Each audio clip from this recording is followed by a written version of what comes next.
Три невладени организации од Кочанскиот регион ги добија проектите за заштита и промоција на природните вредности и биолошката разновидност на Осоговските планини, кон врвовите Руен и Царев врв, како и за промоција на природните вредности и биолошката разновидност на водопадите на езерото Градче крај Кочани. Во овие проекти влегува и проектот за заштита и промоција на платановите стебла во селото Мородвис кај Зрновци. Сите овие проекти се финансирани од програмата за зачувување на природата во Македонија и се со максимална подршка од по 560.000 денари. Инаку програмата за зачувување на природата во Македонија е проект на Швајцарската агенција за развој и соработка и има за цел да ја помогне на Република Македонија во зачувувањето на големата биолошка разновидност и природните екосистеми преку промоција на нивното одржливо користење и управување. Проектот за зачувување на биодиверзитетот на Осоговските планини се однесува на проект за биодиверзитетот кон врвовите Царев врв и Руен на Осоговските планини на надморска височина од 2085 метри,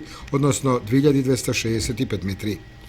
Со проектот ќе се одбележат две пешачки патеки, поставени две информативни табли, ќе се печати брошура, како изработка на два видиковци, доуредени две чешми за вода и поставување патокази и корпи за отпадоци.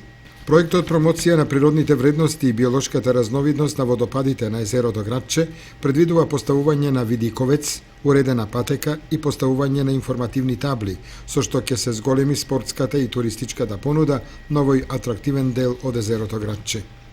Проектот пак заштита и промоција на група платанови стебла во селото Мородвис кај Зрновци предвидува подготовка на елаборат за ревалоризација на природната реткост на платановите стебла, кои се стари над 5 века во овој крај, како и спроведување на итни конзерваторски мерки за заштита на стеблата кои се делумно уништени, како и промоција на природната реткост во пошироката јавност од регионот.